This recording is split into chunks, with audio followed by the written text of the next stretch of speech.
আছে 1971-এ কি হয়েছিল, কি শুনেছিলেন আপনি? দুই দেশের মধ্যে যুদ্ধ বেঁধে গেল। যুদ্ধ, এই যুদ্ধে আমি যা শুনেছি আর কি, আমার তো প্রত্যক্ষ ফিল্ডে আমি নেই, আপনার ইনভলভমেন্ট ছিল না? আমার ইনভলভমেন্ট ছিল।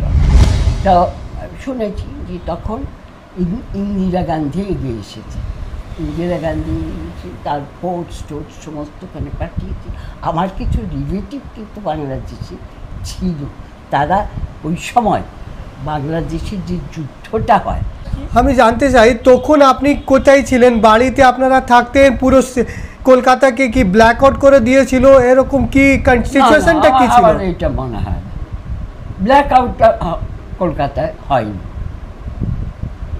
আমরা বাড়িতে। ওদের একটা শিক্ষা দাও, কিন্তু পূর্ণাঙ্গ যুদ্ধ দিয়ে নয়।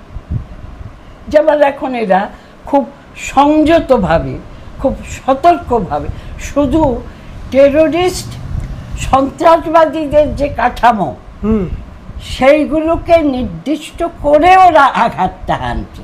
আমাদের খুন হয়েছে, তাদের স্ত্রীরা, তাদের ওয়াইফরা প্রতিদিন বলছে যে আমরা যে ওখানে যখন ওরা গুলি করছে আমাদের সামনে একটা পুলিশ না, একটা সিকিউরিটি গার্ড না, মিলিটারি না, কিচ্ছু নেই, আমরা কাউকে পাই, শুধুমাত্র ওই টাট্টুওয়ালা একজন।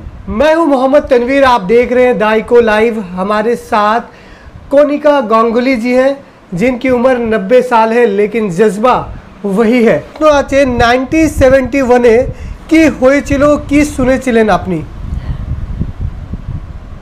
1971 এটার আরম্ভ হয়েছে 50-র সময় থেকে, 50-এর দশক থেকে।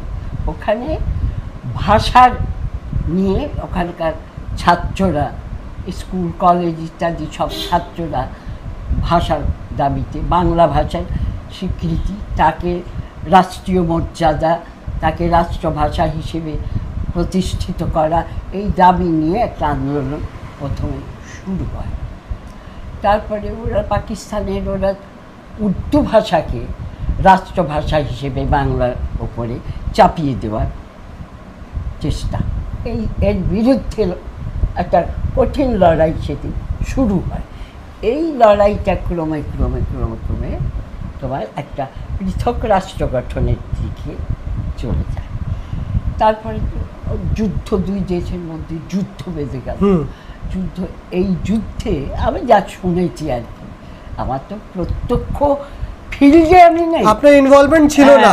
আমার ইনভলভমেন্ট ছিল না। তো শুনেছি যে তখন ইন্দিরা গান্ধী এগিয়ে এসেছে। ইন্দিরা গান্ধী তার পোর্ট টোর্ট সমস্তখানে পাঠিয়েছে। আমার কিছু রিলেটিভ কিন্তু বাংলাদেশে ছিল, তারা ওই সময় বাংলাদেশের যে যুদ্ধটা হয় তারা কিন্তু আক্রান্ত হয়েছে, তারা এক জামা কাপড়ে পালিয়ে এসেছে ইয়ে থেকে। আর তাদের একজন হেড অফ দ্য ফ্যামিলি, সে মারা গেছে। এইটুকু আমার জানা, ঠিক আছে। এখন ইন্দিরা গান্ধী ফোর্স পাঠিয়ে দিল, যুদ্ধ হচ্ছে। ওই ওদের কি বলে,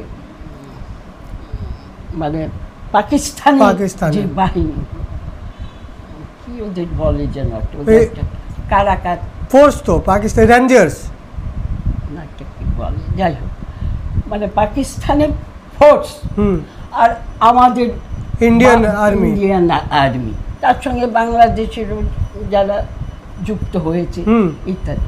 মেইনলি ইন্দিরা গান্ধীর নেতৃত্বে যে ইন্ডিয়ান ফোর্স ওখানে গিয়েছে, সেখানে একটা বিশাল যুদ্ধ চলেছে এবং আলটিমেটলি পাকিস্তানি যে হেড যাচ্ছে এসে আত্মসমর্পণ করে। এই স্বাধীন তখন মুজিবুর রহমান, আমরা টিভি খুলে মুজিবুর রহমানের ওই যে বাংলাদেশের এই পরবর্তী যে যুদ্ধ ইত্যাদি, তার হেড হচ্ছে, নেতৃত্ব হচ্ছে মুজিবুর রহমান। তারপরে তো ওরা কী করল, মুজিবুর রহমানের বাড়ি, সেখানে যারা ছিল তাদেরকে সব হত্যা করলো। মুজিবরের মেয়ে শেখ হাসিনা, ওর বোন, ওরা পালিয়ে গেল, দেশ ছেড়ে। তাই ওরা বেঁচে গেছে। আর ওখানে যারা ছিল তাদেরকে সব হত্যা করে দিল, বাড়িটাকে ধ্বংস করে দিল বুঝলি। এই কিন্তু স্বাধীন বাংলাদেশ একটা পৃথক রাষ্ট্র। ও ওদের বলতে রাজাকার। ও তখন রাজাকার নৃশংস, ওরা ভয়ঙ্কর নৃশংস ছিল। তারপর তখন তো 1971-এ অনেক নিউজ পেপার ছিল, তখন আপনারা কি জানতেন? তখন খবরের মাধ্যমে কি জানতেন কি হচ্ছে? এই যুদ্ধ চলছে, আক্রমণ প্রতি আক্রমণ, লড়াই, এইরকম খবর আর। তো আপনারা যুদ্ধের খবর এই এখন যেমন তোমার ইন্ডিয়া পাকিস্তান যুদ্ধের খবর যেরকম আর কি, এইরকমই আসছে। আমি জানতে চাই তখন আপনি কোথায় ছিলেন? বাড়িতে আপনারা থাকতেন? পুরো কলকাতাকে কি ব্ল্যাক আউট করে দিয়েছিল? এরকম কি সিচুয়েশনটা কি ছিল? আমার এটা মনে হয় ব্ল্যাক আউটটা কলকাতায় হয়নি। আমরা বাড়িতে, আমার যখন প্রবলেম, আমরা তখন নর্মাল লাইফ। হ্যাঁ, আমার ব্যক্তিগতভাবে আমার মনে হচ্ছে যে আমার কোনো একটা ভীষণ প্রবলেমের মধ্যে আছে এটাই। কিন্তু মনে হচ্ছে যে মানে আমাদের ইন্ডিয়ান ফোর্স ওদেরকে কাম ডাউন করাতে পারে, এই একটা বিশ্বাস মনের মধ্যে হচ্ছিল। আচ্ছা আচ্ছা, তারপরে ইন্ডো চায়না ওয়ার হয়েছিল, সেটা ওয়ার তো আপনি শুনেছেন। ওটা তো 1962। 1960। তখন আপনার এজ কত ছিল?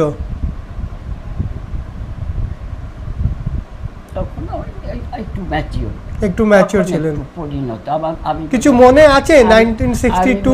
তখন আমার বলতে তখন গ্র্যাজুয়েশন কমপ্লিট হয়ে গেছে। আচ্ছা। ইন্ডো চায়না আমরা যেভাবে বুঝেছি, ইন্দো চায়না সংঘর্ষটা নিয়ে আমাদের যে ভাবনাটা, এটা একটা যুদ্ধ না।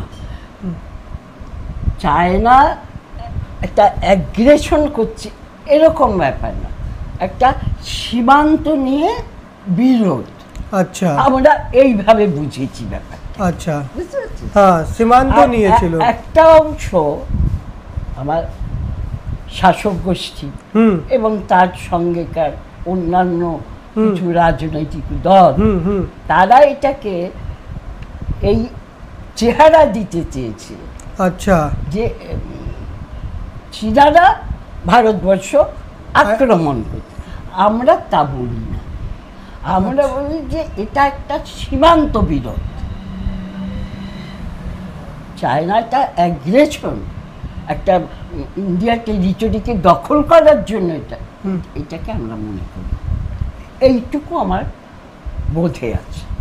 আচ্ছা আচ্ছা, বোঝা গেল? হ্যাঁ, বুঝতে পারলাম। এটা তো সরহদ নিয়ে হয়েছিল, এইটা কিন্তু বর্ডার নিয়ে। হ্যাঁ, বর্ডার নিয়ে, সীমান্ত বিরোধী, সীমান্ত বিরোধী, border conflict, border conflict, not aggression. Aggression, বুঝতে পারলাম। ঠিক, এটা হলো আমাদের কথা, যে এগুলো আলাপ আলোচনার মধ্যে দিয়ে একটা এখন যেমন আমরা বলছি কাশ্মীরকে আমরা কি বলছি?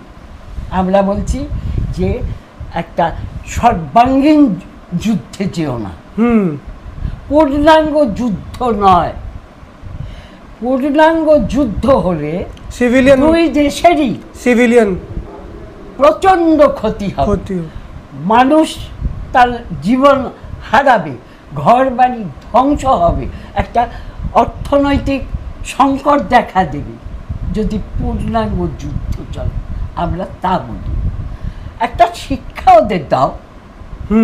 এখন আমরা বলি, আমরা কি বলছি যে আন্তর্জাতিক চাপ সৃষ্টি করো, আন্তর্জাতিক চাপ সৃষ্টি করো, আর পূর্ণাঙ্গ যুদ্ধে যেও না।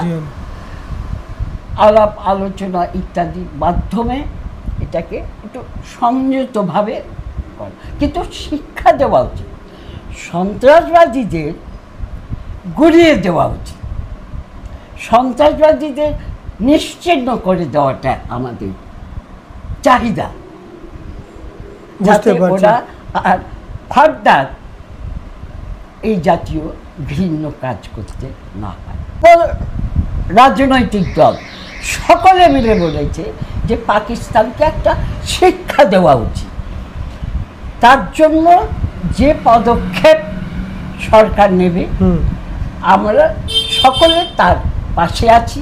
और इन्होंने 1971 में इंडिया और पाकिस्तान के दरमियान जो जंग हुए थे उसके बारे में बताया, फिर इंडो चाइना को लेकर उन्होंने बताया, और अभी जो मौजूदा जो हालात है इंडिया और पाकिस्तान के दरमियान मिसाइल अटैक चल रहे हैं उसको लेकर कोनिका जी का कहना है कि पाकिस्तान को सबक सिखाना ज़रूरी है, लेकिन जंग ऐसी ना हो जिससे आम लोगों की मौत हो, यानी दोनों तरफ की सिविलियन को नुकसान ना पहुंचे, उस तरह की जंग की तरफ दोनों देशों को नहीं जाना चाहिए। दूसरी तरफ जम्मू कश्मीर में हुए पहलगाम अटैक को लेकर इन्होंने कहा कि उसके बाद से जिस तरह नफरत का बाजार गर्म है, हिंदू और मुसलमान को लेकर जिस तरह सियासत की जा रही है वो नहीं होनी चाहिए, क्योंकि उस हमले में सिर्फ हिंदुओं की मौत नहीं हुई है बल्कि एक मुस्लिम नौजवान की भी मौत हुई है जो जम्मू कश्मीर से ताल्लुक़ रखता है।